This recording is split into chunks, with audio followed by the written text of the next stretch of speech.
Boxy. We're live. Hi, I'm Larry Harnish. This is Boxy. Boxy is the Los Angeles County District Attorney's files in the Black Dahlia case.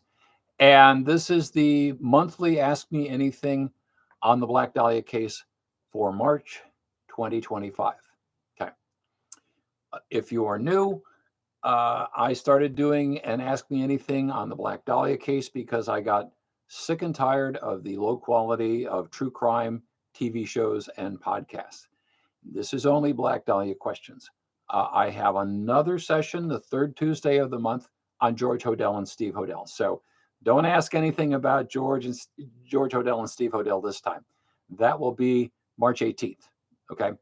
Only Dahlia questions. And let me emphasize, this is an Ask Me Anything. I'm really not interested in, this is more of an observation than a question. It's like, no, don't do that. No, questions, please. Anyway, the way this works, if you're new, is I talk for a bit and then alternate between live questions and submitted questions. I've got a bunch of submitted questions. I will do my best to get to everybody. No promises, but I'll do my best. Okay.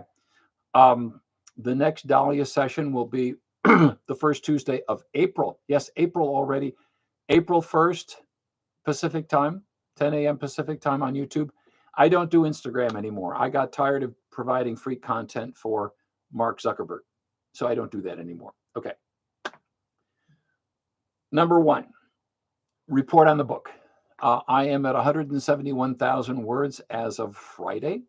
I finished part one, which is the life of Elizabeth Short. At the moment, I am working on part two, which is the investigation of her murder. And right now, which is why I'm doing this, is I'm working on her autopsy. And so I have been doing a lot of research on autopsies and mutilations and dismemberment. So that's where I am right now. So that is why we're discussing it. And I also need to spend time on it because of the autopsy surgeon, Frederick Newbar. It is fashionable for armchair sleuths and even some detectives like Paul Holes, who in his podcast, Murder Squad or something like that, he just trashed Newbar. Oh, this is terrible. This is awful. And I need to emphasize that Frederick Newbar, who is the chief autopsy surgeon, was a distinguished professional, a distinguished autopsy surgeon for his time. Remember, we're talking about 1947. The technology has changed, but for his day, he was one of the best. And I need to emphasize that because things have changed. When you read the autopsy report today, or what passes for the autopsy report, you'll say, "Oh, well, this isn't a modern Quincy exam." Anyway, so a couple of little newsy bits. Are first of all, there's an article floating around. It's really not really a news article. It's more of a publicity release. But there's a guy claiming that he has used AI, of course, to solve the Black Dahlia case and has linked it to Zodiac. So no. No, just no. It just shows the kind of crackpot nonsense that surfaces with the Black Dahlia case and AI. Okay. Second of all, I want to talk for just a moment about a book I finished reading. It's coming out the end of the month, March 25th. It is by Hallie Rubenhold, who wrote The Five, about the victims of Jack the Ripper. And this is about Dr. Griffin. And I put a review on the blog if you're interested in it. It's very well done. It is the story of Dr. Griffin, and who was an American expat who was in London and had become a patent medicine all around, huckster and fraud. And did away with his wife in favor of the lady typist. And it's very well done. And I highly recommend it. It comes out, as I said, March 25th. But it also kind of ties into what I'm going to discuss today, which is autopsies and dismemberment, because Dr. Griffin, being a doctor, they never found all of his wife's body. They found portions of it in the basement, in the cellar, buried under bricks or the floor or whatever. Anyway, speaking of which, Hallie Rubenhold, great book, comes out March 25th. I highly recommend it. Now, trigger warning. I have mentioned autopsies and mutilations and dismemberment already. If that's a subject that makes you uncomfortable, you might want to tune out on this one. I will try not to be true. Well, there's no way to discuss dismemberment, mutilation, and autopsies without being graphic. I mean, that's just how it is. If that makes you uncomfortable, you might want to go ahead and tune out now. Okay. So let me preface everything by saying that I am not a professional. I am a reporter. I read what other people have written and try to synthesize it. So that's what I have done. One of the things I have done is I asked very recently, I asked the Los Angeles County Coroner's Office for a comment on the exam, their file on Elizabeth Short, because there's a number of rumors floating around, as you may know from previous sessions. John Gilmore, the late author of Severed, claimed that he had it, but refused to show it to anybody in typical John Gilmore fashion. But he said he had it.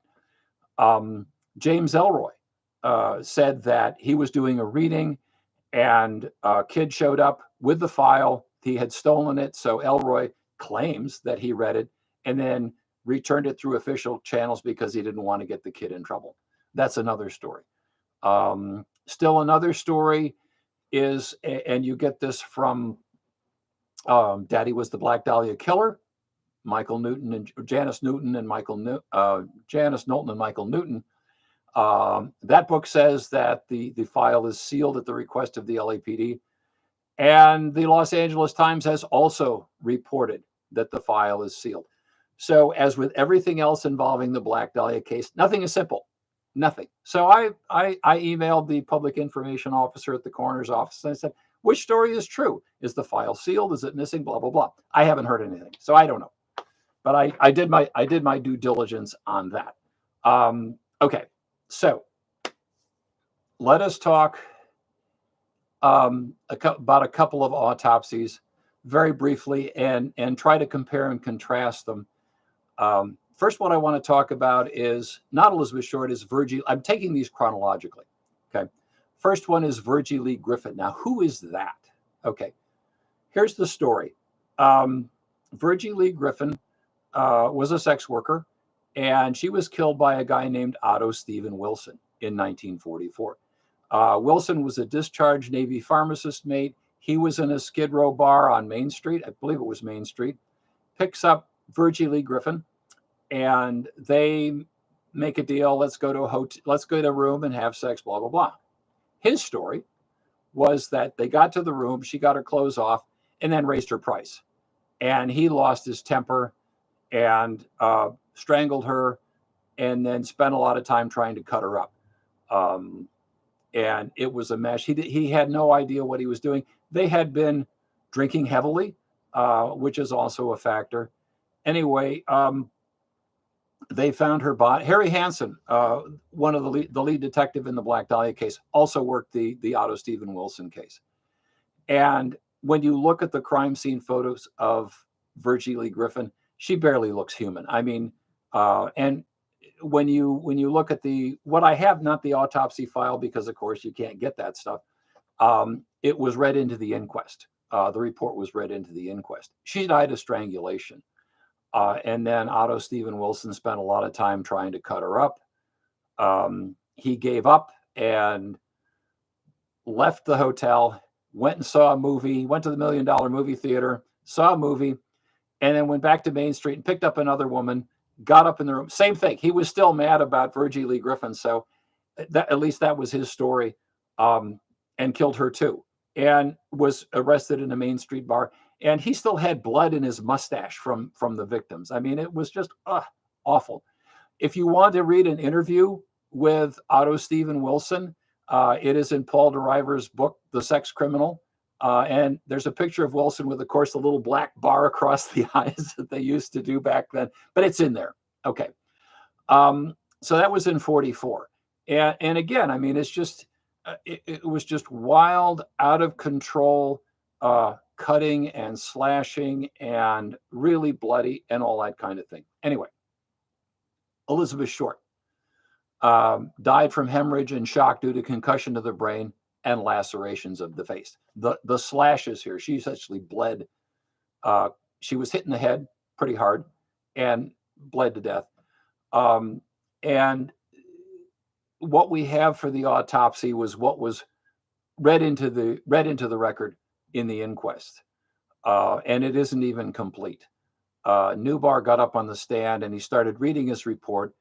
And the way the inquest worked is it was sort of a little trial where they would have witnesses, and they had, Phoebe Short and Red Manley and the cops, Harry Hansen, all this kind of thing. And they would testify as to various factors of the case, when they found her body. And the last witness was Newbar, and he just sat there and started reading his report. And the deputy coroner, who acted as the judge, cut him off and said, well, this is really repetitious and all that. Can you just say why she died?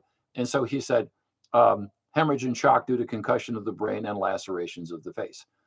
And a lot was done to her.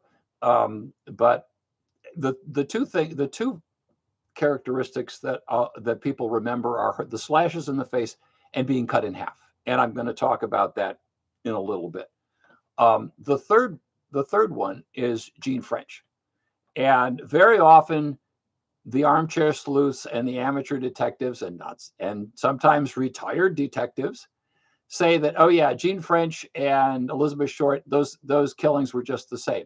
No, not even close. When you get these three ladies on the autopsy table and look at them and open them up and look at their organs and that kind of thing, they're totally different. They are not even close to being the same. Jeanne French died of hemorrhage and shock from broken ribs and multiple injuries. Basically, what happened is she was beaten and stomped, and finally, one of her, if I'm remembering correctly, one of her ribs broke and punctured her heart, and that's how she died. But when you go through the autopsy record there, that was read into the inquest, boy, all the broken ribs and all the internal damages, all the internal injuries and all that stuff, none of which Elizabeth Short had. None of that. And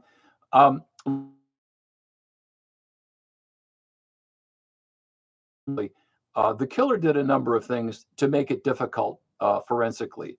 No clothes, okay? No clothes, no jewelry, no purse, no nothing. He washed the body, he scrubbed the body.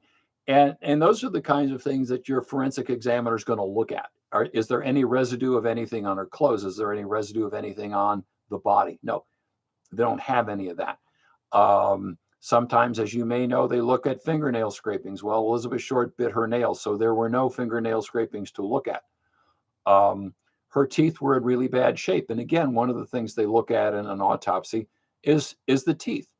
If you've got a Jane Doe, as Elizabeth Short was, one of the had not been to a dentist in a real long time. So those were all, pardon me, factors that made her identification more difficult. And again, I will point out that she had been immersed in water. She had been, washed and scrubbed. And so her fingers were all wrinkly.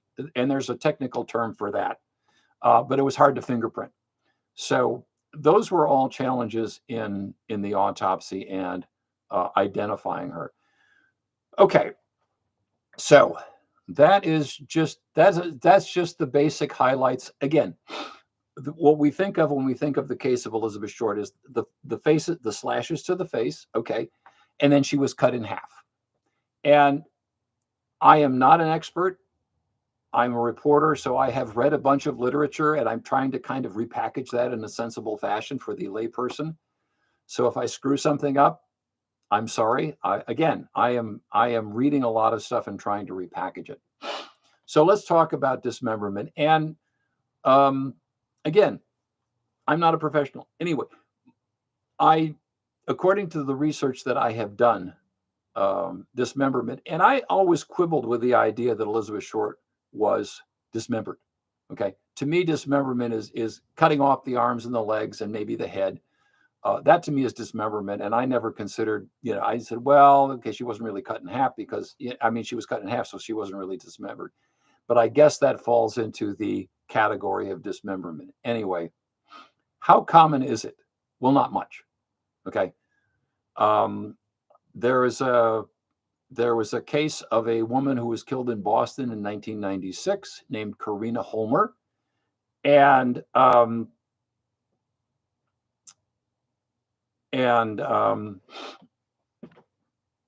she was cut in half.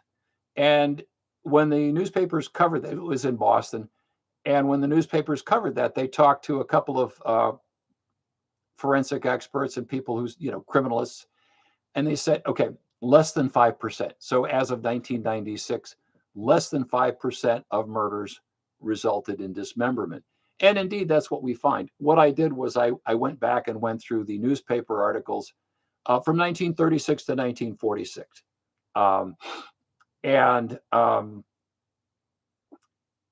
Except for Cleveland, which is a special case, and I am not going to talk about that.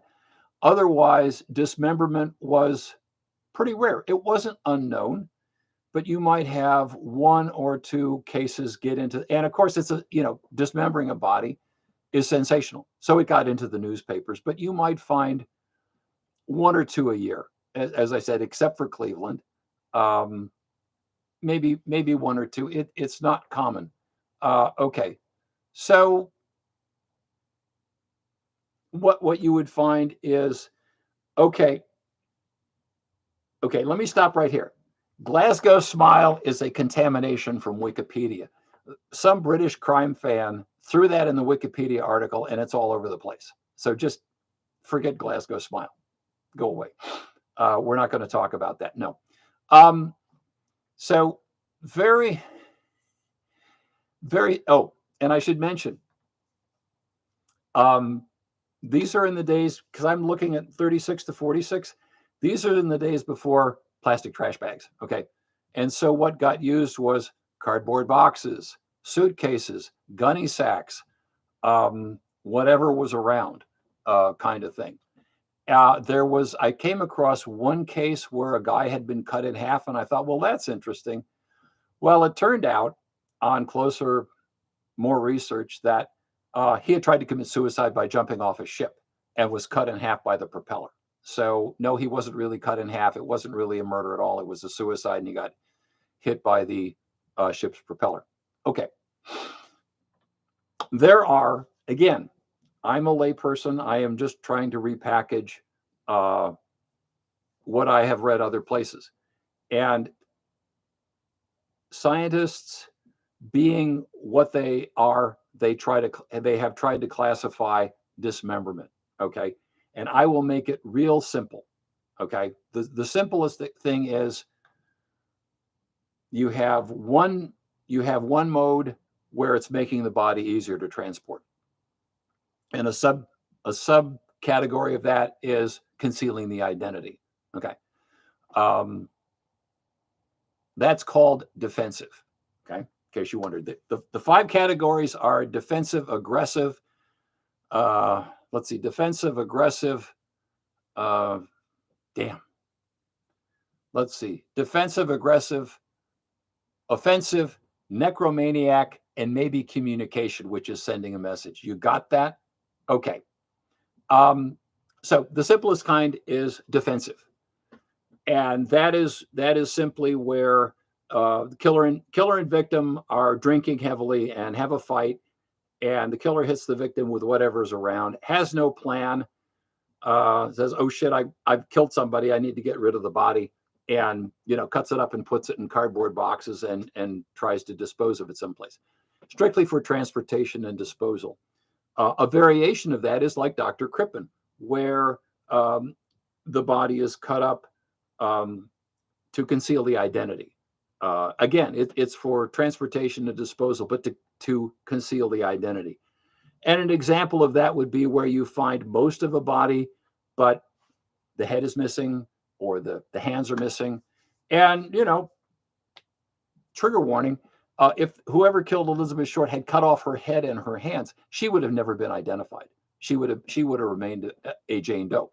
The killer didn't do that. And the whole premise of all of this is behavior has purpose.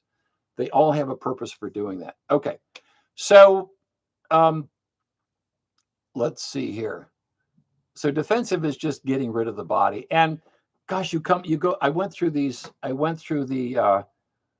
newspaper articles, and my God, you have somebody who, killed a victim, cut up the body, got it in cardboard boxes, couldn't figure out where to leave the body, and so was just driving around with the body in the car until he got stopped by the police. Yes, that really happened. There's a story of a woman who killed her husband, cut him up, got him in some kind of containers, got him in the car. She was going to go dump the body someplace. The car broke down. And so she gets towed to a garage. I'm not making this up. This is really actually true. The car gets towed to the garage. She won't leave the car with the body, the hacked up body in the back of the car. She won't leave the car. She's sitting in the garage. She has all the meals sent to her. And the garage guys finally get suspicious and say, "What's the deal?" And of course, that was it. So, I mean, those killings tend to be very disorganized and very random, that sort of thing. Again, the aggressive. Aggressive is different in that it's just dismemberment is just kind of a continuation of the assault on an individual. And I found an example of that where it was a domestic violence case. Again, trigger warning. This woman had run away from her husband and moved in with her parents. The guy shows up. And apparently they didn't have a telephone because the dad went to go call the police. The husband breaks into the house, beats the woman to death with a meat grinder, and then cuts up the body. She's dead. He still keeps dismembering her. And the police show up and he says, "Yeah, I did it. I'm glad I did it." It goes to the gas chamber, still glad that he killed his wife. I mean, there is some bizarre behavior out there in the so-called good old days. When you go through the old newspapers, it's like, oh my God. Offensive. Okay. That's the lust murder where it's almost, I mean, it's kind of like the individual kills the victim in order to do the mutilation and whatnot. And that is kind of lust murder. That is sort of where Elizabeth Short falls on the spectrum. She has, to the best of my knowledge, her case is categorized as a lust murder. You have the necromaniac, that's grave robbing. And then there's communication, which is sending a message. And that will be like, rival drug gangs or crime gangs or whatever, and all of those things happen. Now, the skill level, and the reason I've looked particularly at the skill level is whoever cut Elizabeth Short in half knew what he was doing. Okay, the mutilations and all that stuff, it's really bizarre, but the mutilations are not like they were with Otto Stephen Wilson. Stephen Wilson just went berserk with razor blades and a knife on the body of this poor lady. He just went nuts. And whoever killed Elizabeth Short, he was crazy. But it was a very controlled kind of craziness where he was making kind of these hash marks and tic-tac-toe marks and that sort of thing. But we know for certain from what Harry Hansen said and from what the autopsy surgeon said, whoever cut her in half knew what he was doing. He knew exactly how to do it. And so generally what you find in the skill level is not all that great. And I got into some really weird subjects because that too has been studied, like paramilitary groups where they are killing political enemies with like a machete or something like that. And they have, trigger warning, they have chop houses where these paramilitary groups have, locations that they use just to cut people up. And I learned about my God, the Calcutta bone trade. Anybody heard of the Calcutta bone trade? I hadn't. It's illegal now. Okay, the Calcutta bone trade, in case you ever wondered, was medical students would acquire a skeleton. Well, it wouldn't be a full skeleton, it would be half a skeleton. It would be a skull and a neck and, an arm and a leg and some ribs and stuff like that. And so these forensic scientists went through and examined all of these these skeletal remains that had been purchased by medical students. And of course, the doctors eventually retired and died. And the family said, well, geez, we have this half skeleton. What do we do with it? So there was actually a forensic group that collected a bunch of these skeletons from the forensic bone trade. And it's illegal now. But what they would do is they would get remains from Calcutta and they would mix them. The forensic scientists did these analysis of these individuals, and they would mix them. You would have the skull of one individual and the ribs from somebody else and the leg from somebody else's. And for so-called semi-skilled workers who are just providing these skeletons, there's all kinds of like semi-skilled. There's lots of knife marks on the bones and stuff like that. Because again, one of the things the forensic folks look at is the way they go through the bone. How did the killer go through the bone? What kind of tools? If the killer is using a sawzall, was there paint on the blade that left paint in the cut? And a lot of times you find false starts. They call them false starts, where the killer is trying to dismember somebody and thinks or realizes, hey, this is harder than it looks. And because one of the things you find in the scientific literature is cutting up a body is a lot harder than it looks. It takes time and it takes energy. Anyway, so you find various skill levels not really great. And generally speaking, in the historic period and now, if somebody's going to dismember a body, it is the classic, the shoulder here, and if the shoulder, the arm at the shoulder, and the head, and then the legs right around the crotch. And if those limbs are too long for the cardboard box or whatever, then they will subdivide those.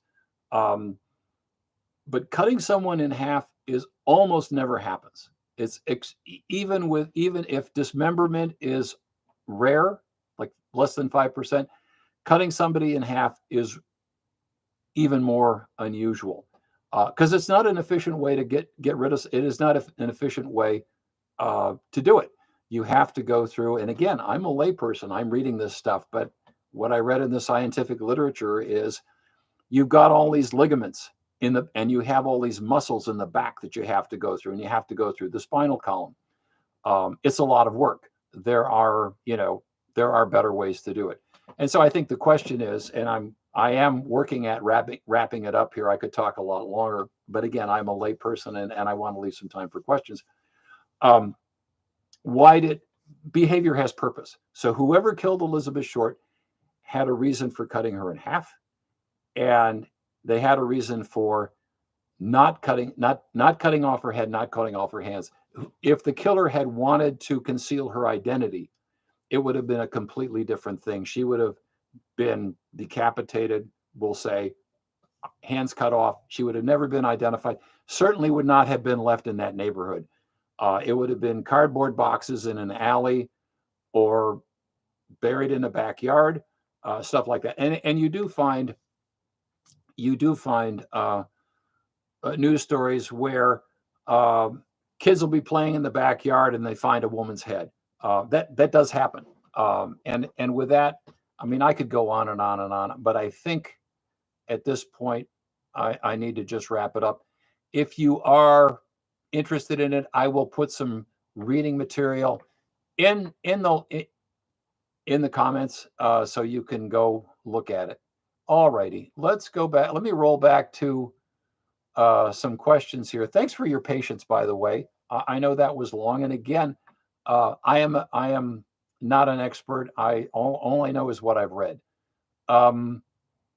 Okay.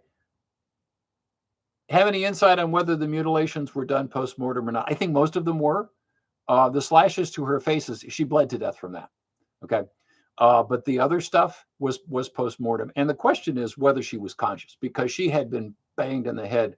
She had been banged in the forehead pretty hard. So she may have been alive in the sense that her heart was beating, but I would at least like to think that she was not conscious. I don't know.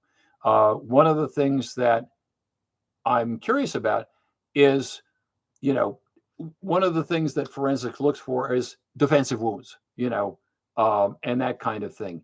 And again, unfortunately, she bit her fingernails, so you can't get fingernail scrapings to see if she fought with the guy.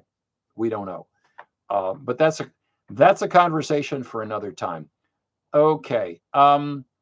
Let's see. I've got a couple of questions about Marion Parker. Okay. Marion Parker was this little girl who was kidnapped from school. A guy named the Fox Hickman. I want to say Edward. I can't quite remember his first name, but anyway, he went to this little girl's school, picked her up on the story that her dad was injured in some way, and kidnapped her and sent ransom notes and picked up the ransom. And by the time the ransom was paid, he drove past and pushed what was left of this little girl out of the car. And it was, I think he had removed her arms and legs and sewed her eyes open. I mean, it's incredibly gross.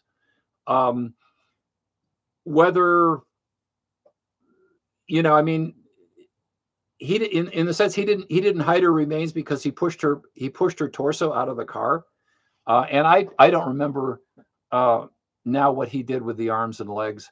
But it is a gross case. But he didn't cut her in half. And so it was, his purpose was criminal. He wanted ransom. He wanted to get money from the parents.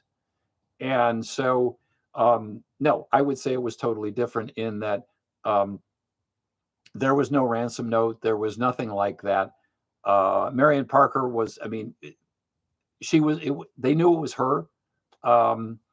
So I would say, no, totally different. I would say, and again, let me backtrack just a bit in talking about the forms of dismemberment. Remember, this is scientists trying to classify human behavior. And anytime that happens, you're going to find that human beings will mix things up. It isn't by a textbook. You might have somebody, let's say with Elizabeth Short. Well, it's a lust murder where all these things are done post-mortem, and then cutting in half for transportation. And that's probably why she was cut in half, was for transportation. Anyway, so I would say in any way like the murder of Marion Parker? No, not at all. Buddy Lagore, bartender at the 4-Star Grill. Yeah, no. None of the missing week sightings are true, regardless of what retired Detective Steve Hodel says. No.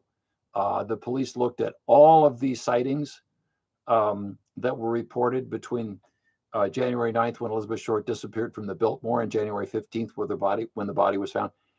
And they could not verify a single one. No. Okay. Let's see here. Did the investigators have any idea about the date of death? Yeah, freshly killed, January 15th.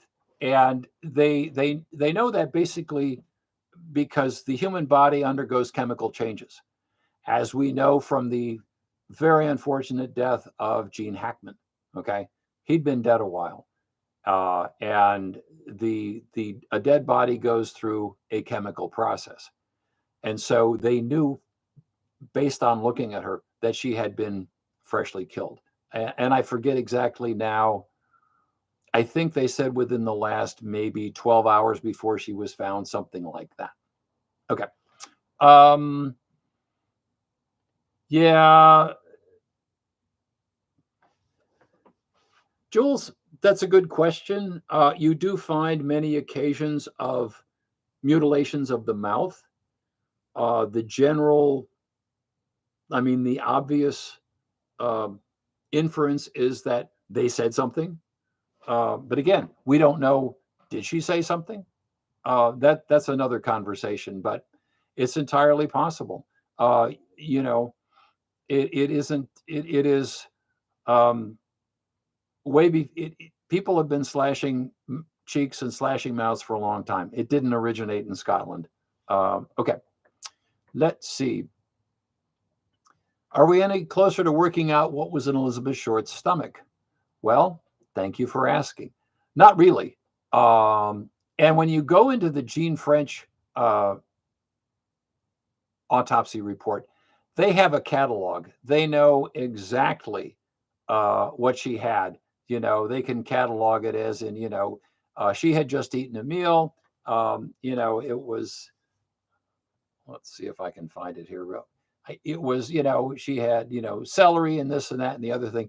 She was also flying high. Her blood alcohol was like 0.3%, which is, she was plastered.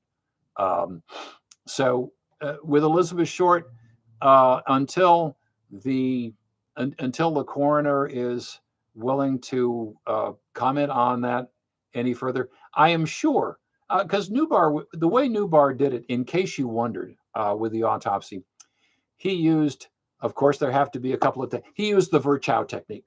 The Virchow technique, what is that? For God's sake. The Virchow technique of autopsy is where you take out each organ and analyze it separately. So he did that. He looked at her heart. He looked at her lungs. He looked at the various internal organs, and nothing was missing. There used to be this wild rumor that the killer switched her ovaries. I've heard that from James Ellroy. It's utterly ridiculous. But there was nothing missing. But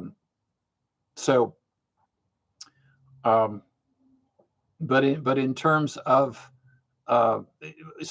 he would have, looked at all of that stuff, but we don't have those.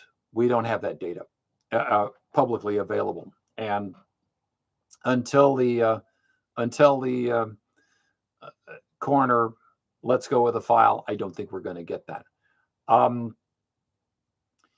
Bisect. Now that's, I have to take a little detour into Wikipedia, and I do have a purpose for that. People go into Wikipedia and say things about me. I don't care. Have your fun, whatever. The only thing I do is I go into the Wikipedia article on Black Dahlia suspects, and I take out Jacob Edward Fisk, because that was a prank. People keep putting him back for whatever reason. No.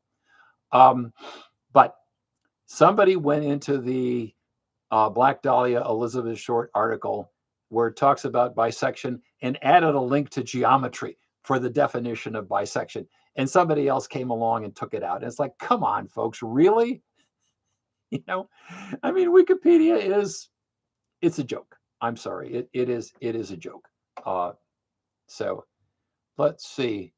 Somebody else talks about the analysis of the stomach and the esophagus contents. Again, until the coroner lets go of that file, we are not going to know. Let's see. Has it been established that her intestines were or were not with the body? They were. Yes. Yeah. There was sort of the tail of the intestines that was kind of hanging out, and people haven't, because they're black and white photographs, that people have kind of interpreted that in different ways. But yeah, her body was complete. Nothing was missing. Okay. What happened to the cement sacks found at the scene? That's a good question. Don't know. Had I been, if it had been up to me, I would have taken them along if I had been Ray Pinker, but I don't know. We don't know. Maybe the LAPD took them. Maybe they took. I don't know. I'm not sure anybody knows the answer to that question. Let's see. Okay. Oh, let me Has anybody ever looked for the 2 pages that were torn out of Elizabeth Short's notebook that was sent to the police by the killer? Maybe the Bailey family had it without knowing. Okay. Here's the quick take on the address book. The address book, Elizabeth Short's so-called address book, which was really a pocket calendar that belonged to Mark Hansen, dated 1937. It was originally 400 pages. Okay. The killer cut out numerous pages. It wasn't 2. It was a lot. I'm relying on my memory. I think in one spot the killer cut out up to 100 pages of the book. We don't know. Yeah, I mean, it would be nice to know what happened to that or the purpose in cutting out those pages. I mean, we can suspect why they were cut out, but we will never know for sure. But the address book was, and the address book was a mess. There was no chronological or alphabetical order to it at all. It was just totally random. The police thought it was going to be break open the case, and it was just a hodgepodge. It's kind of the best portrait of Elizabeth Short's disarray of her life was the address book, because there is absolutely no order to it at all. Okay. Let's see. Elizabeth Short's apparent connection to Indianapolis has come up fleetingly a couple of times in your discussions. I'm wondering if you can walk us through what seems to be the lesser known angle. Were you able to make any headway in your research on her possible time there? We don't know. What am I talking about? In spring of 46, we'll say, Elizabeth Short was in Medford, and she headed out to Los Angeles to reconnect with Gordon Fickling. And she got to Los Angeles in the tail end of July 1946. She left Medford and sent her stuff to Indianapolis. She was traveling with a couple of suitcases, a hat box, and then a steamer trunk. Okay. Well, she shipped the steamer trunk ahead to Indianapolis. Why? Nobody knows why. Nobody knows what she did. There is no record why Indianapolis. My best guess, and it's just a guess, is that that's all the bus ticket she could afford, because you will read, oh, well, Elizabeth took the train or whatever. No, she took the bus, totally by the bus. My guess is that she only had money to get herself to Indianapolis. She was there for a while.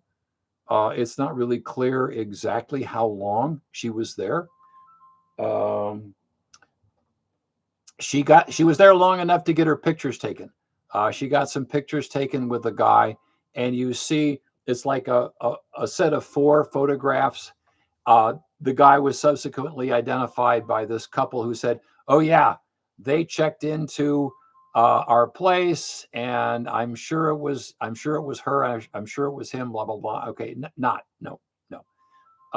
Anyway, so we don't know why Indianapolis. Don't know, and for that matter, why Chicago? No idea. She didn't really have any connections to Chicago. I'm guessing that. I mean, my best guess is that that's all the money she had, and then she got enough money to get her to Los Angeles. But aside from that, I don't know. Okay. Eatwell claims that police. Yeah, Eatwell claims a lot of things. The LAPD pressed Mark Hansen pretty hard on whether she called him from the Biltmore, and it would have been presumably using a payphone. There might have been a record. The way the phone system worked in those days was, if you made a call beyond a certain zone where your phone was, you would get charged more. Hansen said no. Hansen said Hansen said that Elizabeth Short called him from San Diego and wanted to come back, but he was very negative about whether she called from the Biltmore. They just don't know. One of the things is, well, the people at the Biltmore kind of maybe thought they remembered her and kind of thought they maybe saw her going toward the telephone bank of telephones, but nobody was really sure. Okay. So again, the thing about P. Wheatwell, and I'll make this real, P. Wheatwell had to ignore a ton of what is in Boxy, okay? Because Leslie Dillon did not kill her. Most of Boxy is devoted to the Leslie Dillon case, and they did a ton of research to establish that Leslie Dillon was in San Francisco when Elizabeth Short was killed. So anything from P. Wheatwell is like, no.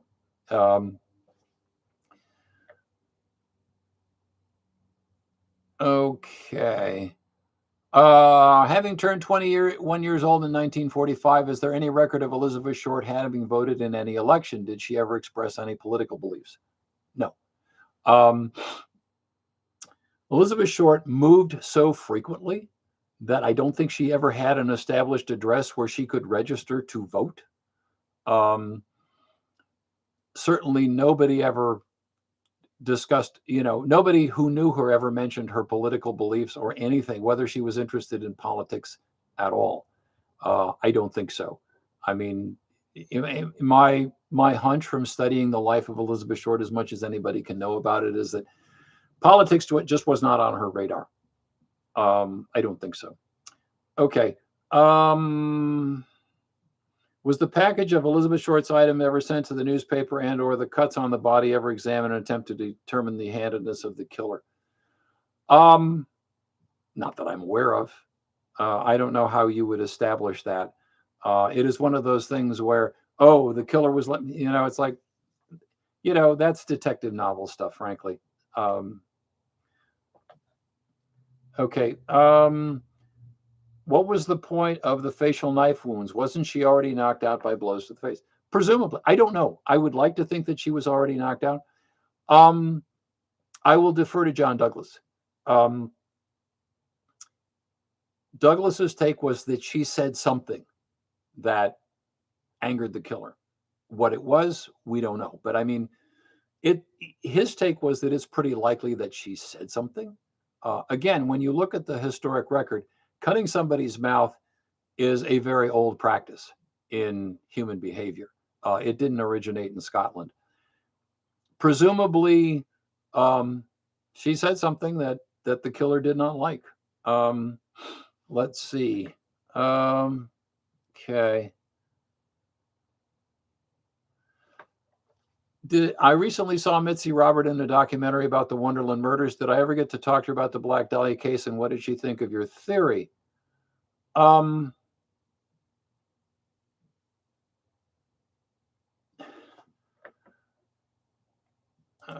Wait a minute here. I have to, sorry, I've got to ban somebody here. Where did you go?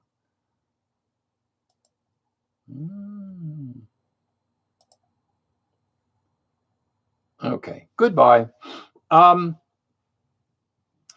Recently saw Mitzi Roberts in a documentary. I did talk to her. And she was supportive. And I think now that she is retired from the LAPD, I can be a little more forthcoming about it. She had no use for Steve Hodel at all. She really didn't. And I won't say anything beyond that, but she had absolutely no use and no respect for Steve Hodel. She trashed him. Just like all the other former LAPD homicide detectives, every one of them has trashed Steve Hodel. They all do. And yeah, she did too. Okay. Let's see. I've got one more submitted question here.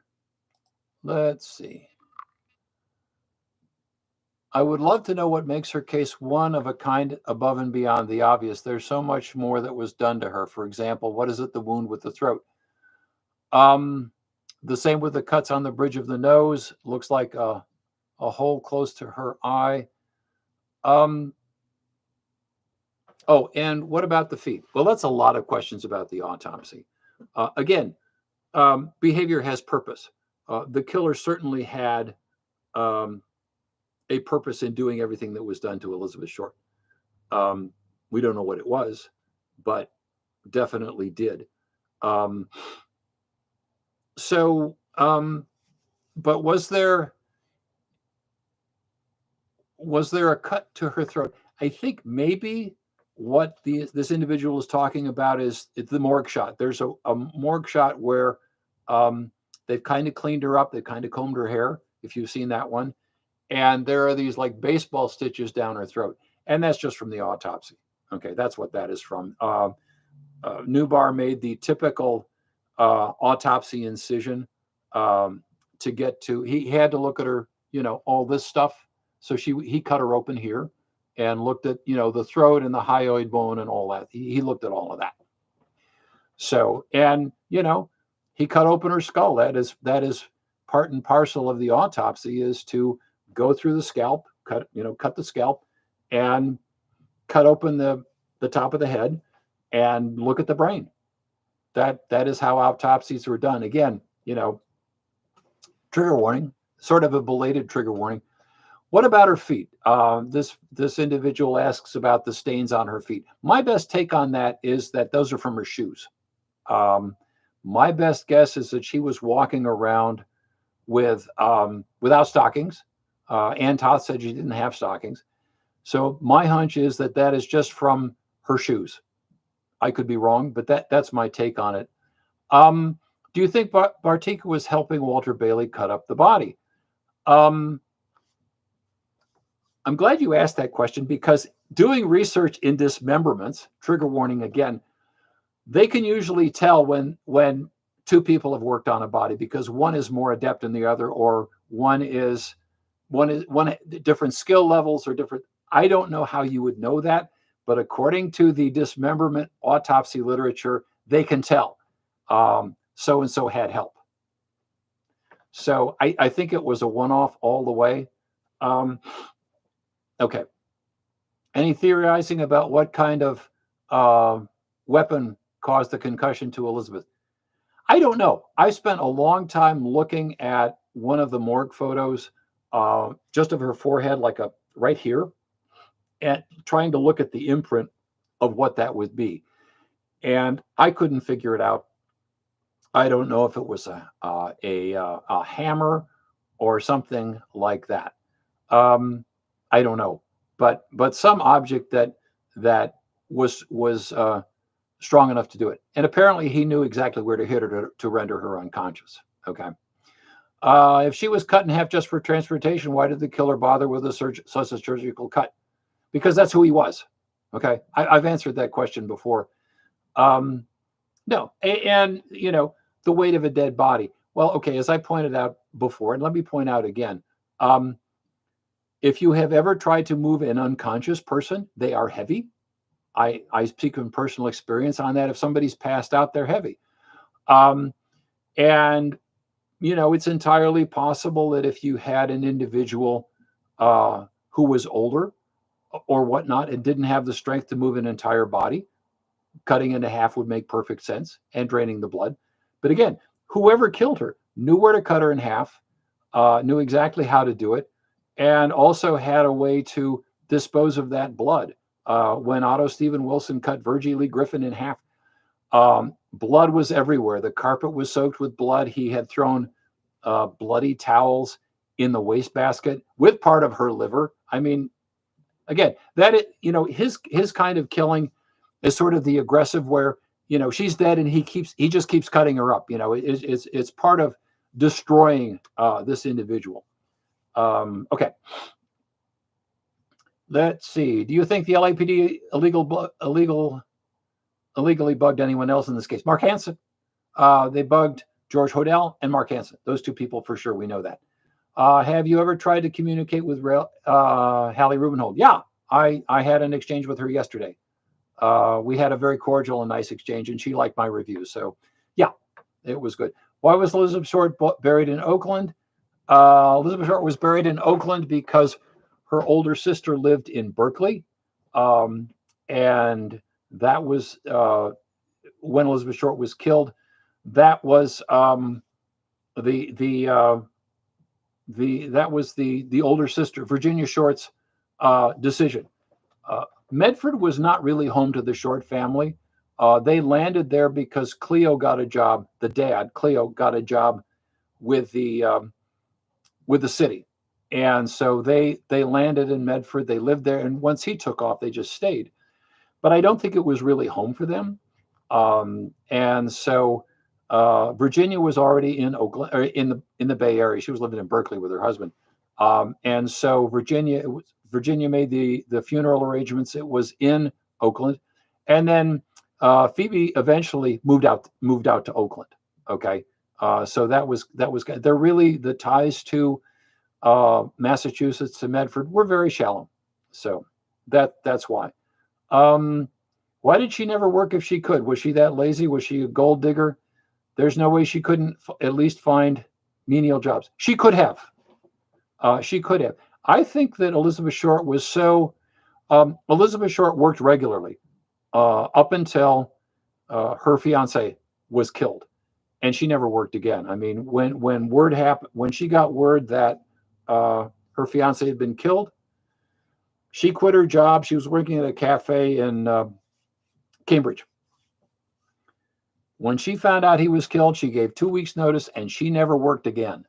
I don't think she had it together emotionally to hold a job, and it was just part of this. It was just kind of this spiral that she went through where her life just disintegrated. So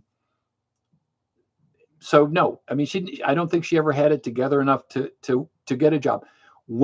Let's take Indianapolis. When you go through the Indianapolis papers, as I have done, there are jobs she could have done that she was qualified for. She had worked as a cashier. She had worked as a movie usherette. She had worked as a waitress. She could have gotten a job in Indianapolis and everything would have been fine. No, she didn't do that. Same thing with Chicago. And even when you get to Los Angeles, her buddies were working. Her main friend, Margie Graham was working as a waitress. This other woman, Lynn Martin, she went by Lynn Martin. They were working as waitresses. Elizabeth Short didn't do that. She could have. She didn't do that. And again, I think a lot of it had to do with her emotional and mental state, where she just didn't have it together enough to hold a job, I think. Yeah. The only thing that's even vaguely political is she was homophobic toward lesbians. Yeah, that's in the interview with Ann Toth, that she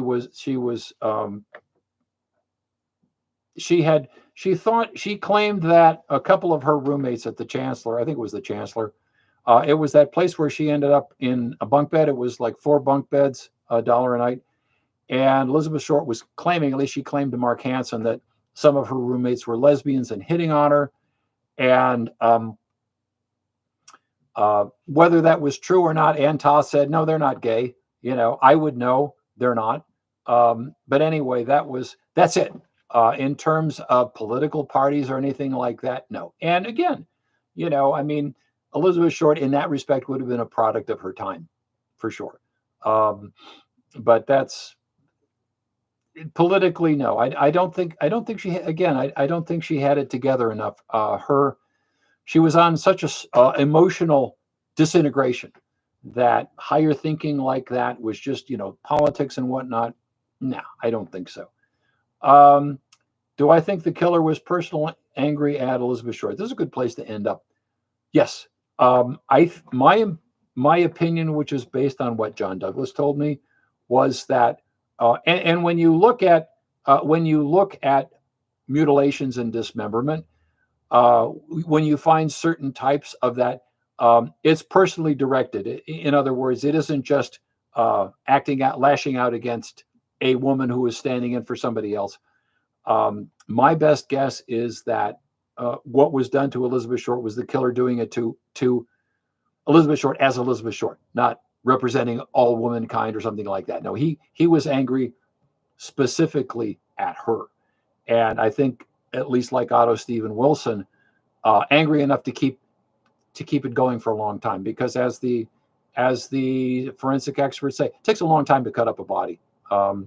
Even with a saw, I don't know. All I know is what I've read. I have no desire.